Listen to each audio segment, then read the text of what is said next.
मुळात सुजित चव्हाण यांना मी वारंवार सांगत होतो की राजेश क्षीरसागर तुमचा माझ्या विरोधात फक्त बोलण्यासाठी वापर करून घेतात.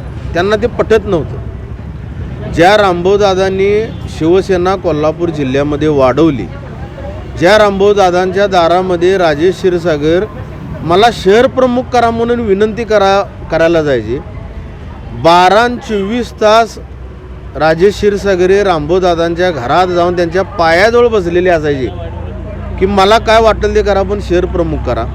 रामभाऊदादांच्या पत्रावर राजेश क्षीरसागर शहर प्रमुख झाले आणि आज रामभाऊदादा हयात नसताना राजेश क्षीरसागरनी त्यांच्याच पक्षातील जिल्हा प्रमुखाच्या मुलाचं तिकीट कापलं. अक्षरशः हा व्यक्ती केसानं गळा कापतोय त्यांनी सिद्ध करून दाखवलं.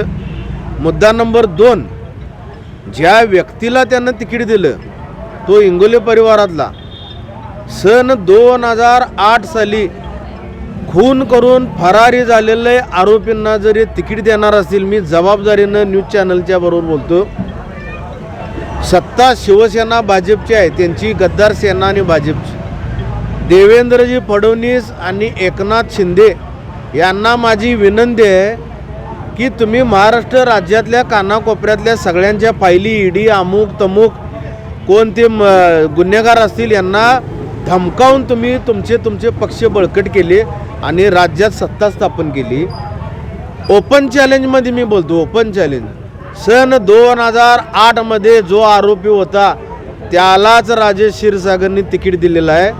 आणि अशी गुन्हेगार प्रवृत्तीची खुनी अशा लोकांना जर क्षीरसागर प्राधान्य देणार असतील तर यांच्या पक्षाकडे बघण्याचा दृष्टिकोन समाजाचा पूर्णपणे बदललेला आहे.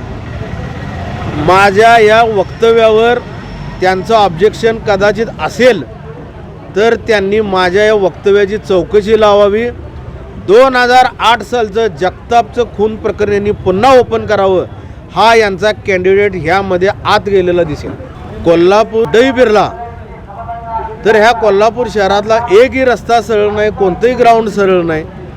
फक्त मलिदा खाण्याचं काम जे करत आहेत ते राजेश क्षीरसागर करत आहेत. यांना लाज वाटली पाहिजे पालकमंत्र्यांना आणि क्षीरसागरांना.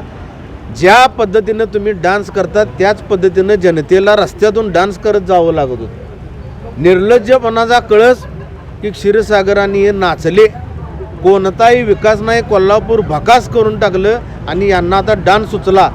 याबद्दल त्यांचा कमेंट बॉक्स जर तुम्ही ओपन करून पाहिला तर जनता अक्षरशः थू यांच्यावर करतात. ज्यांच्या घरामध्ये उमेदवारी दिलेली आहे ते बोलतील नाही बोलतील याच्याशी माझं काही देणं घेणं नाही. कोल्हापूर शहरातला एक जाणता नागरिक म्हणून मी आपल्याशी संवाद साधतोय.